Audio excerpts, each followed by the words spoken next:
las dos herramientas más importantes, o las más conocidas, o las más prácticas para gestionar esta parte son dos.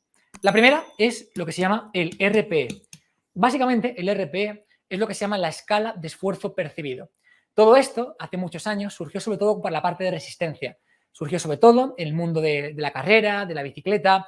Y bueno, pues básicamente en un principio era una escala con diferentes valores, del 0 al 20, del 1 al 10, bueno, hay diferentes modelos, donde se vincula un número y el grado de esfuerzo que estás tolerando. Bien, vamos a simplificarlo muchísimo para que entiendas esta metodología.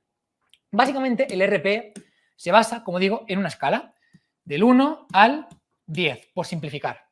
¿Y qué implica esto? Implica que el 1 es, digamos, un grado de esfuerzo mínimo, o sea, absurdamente ligero. Como por ejemplo, pues yo ahora mismo no estoy entrenando, estoy así, pues eso es un 1, es decir, estoy tranquilísimo, ¿no? Y el 10 sería justamente la parte contraria, sería el máximo esfuerzo, llegar al máximo fallo muscular, no poder hacer una repetición más, sería lo máximo, ¿vale? Bien, esta herramienta, que en un principio puedes pensar, oye David, pero ¿esto puede ser preciso? Es imposible, porque claro, si yo realmente tengo que medir mi entrenamiento en base a lo que siento, a lo mejor no me ajusto tanto. Es una herramienta totalmente validada, tiene mucha ciencia por detrás y hoy voy a darte herramientas para que las sepas aplicar, ¿vale? Pero tienes que confiar y tienes que entender primero toda esta parte. Por otro lado, tenemos el RIR, que evidentemente es otro factor que va a estar totalmente vinculado con lo anterior. El RIR, vamos a llamarlo repeticiones en la reserva, o para ser más gráfico, repeticiones en el bolsillo. ¿Qué significa esto? Significa que el RIR es básicamente cuántas repeticiones te dejarías por hacer. Antes, por ejemplo, puse un ejemplo y te dije, oye, mira, tú puedes hacer, por ejemplo, 10 repeticiones, pero lo que importa no es que hagas 10 repeticiones. Lo que importa es cuántas podrías haber hecho. En este caso, por ejemplo, si haces 10, pero realmente puedes hacer 12, el RIR es 2. Es decir, te has dejado 2 por hacer. ¿Bien? Al principio, todo esto te puede sonar a chino y puedes decir, madre mía, pero yo cómo puedo saber cuántas me faltan por hacer. Pero con la práctica adecuada y trabajándolo de forma específica, al final aprendes a manejarlo. De hecho, hay bastante investigación donde justamente esto se ha estudiado.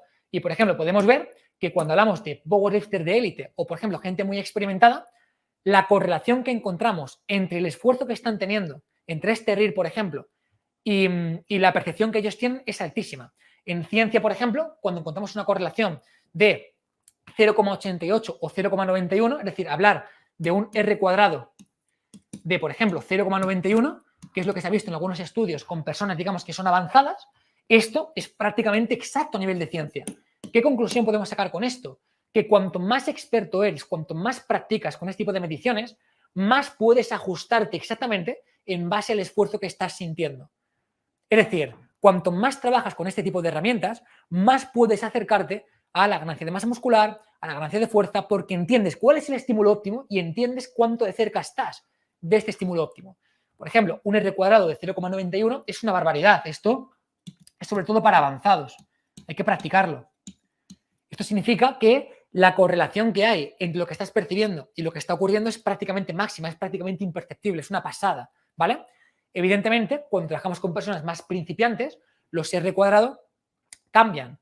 Pero, por ejemplo, en algunas investigaciones se ha visto que la correlación se puede mantener como en 0,77. Es decir, que incluso en principiantes, incluso tú ahora mismo que me estás viendo que nunca has practicado con esto, practicando un poquito,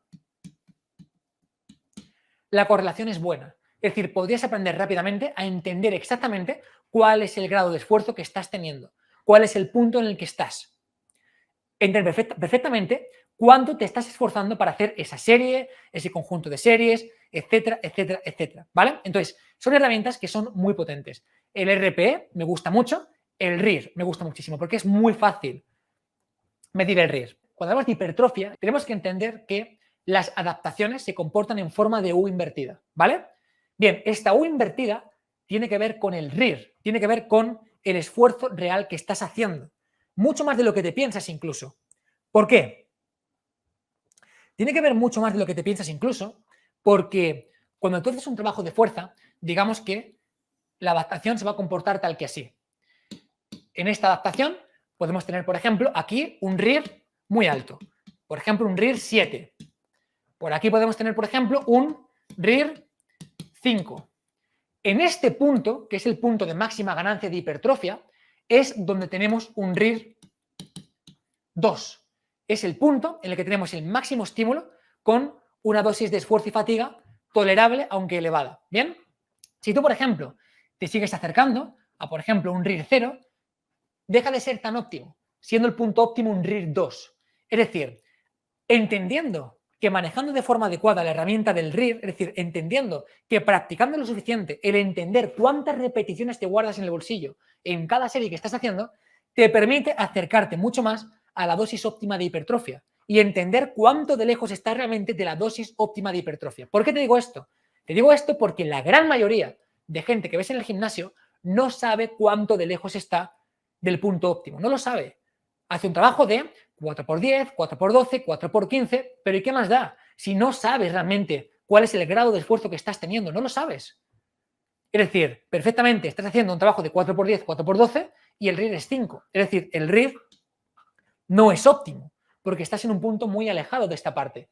Simplemente entender que usar el RIR te puede acercar mucho más a una mayor ganancia de hipertrofia ya es un cambio brutal.